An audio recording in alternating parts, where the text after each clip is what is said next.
नवदेरो भरिसां 2 महीना अॻु हथियारबंदनि जी फायरिंग में ज़ख़्मी थियल पुलिस हेड कांस्टेबल दम ॾेई छॾियो आहे। नवदेरो थाणे जे हेड कांस्टेबल सदाम हुसैन खखराणी कराची जी निजी अस्पताल में दम ॾेई छॾियो।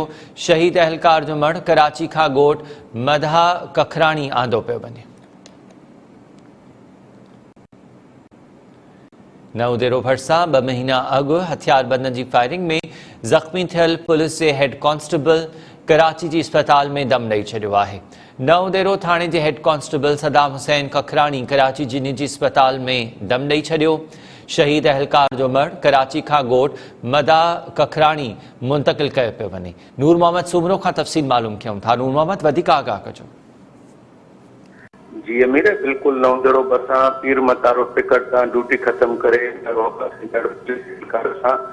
पीर मतारो जो मुक़ाबिलो थी पियो हुयो, जंहिं दौरान होटल सबबु थाणे जो हेड कांस्टेबल सदाम हुसैन खखराणी ज़ख़्मी थी पियो हुयो, जंहिंखां पहिरियां लाड़काणे जे अस्पताल में इलाज लाइ मुंतक़िल कयो वियो, जितां वधीक इलाज जे लाइ कराची जी निजी अस्पताल मुंतक़िल कयो वियो हुयो, जिते हू अॼु ज़ख़्मनि जा सूर न सहंदे फौत थी वियो आहे। फोतीअ जो मड़ो कराची खां ॻोठ मदा खखराणी आंदो पियो वञे। जॾहिं त फोतीअ जे फोत थियण जी ख़बर तीअं ई घर ते पहुती त संदसि रोजराड़ो मची वियो। फोतीअ पुलिस एहलकार जी जनाज़ निमाज़ शाम 6 बजे अदा कई वेंदी, तंहिं बैदि सरकारी एहलकार सां तदफ़ीन कयो वेंदो।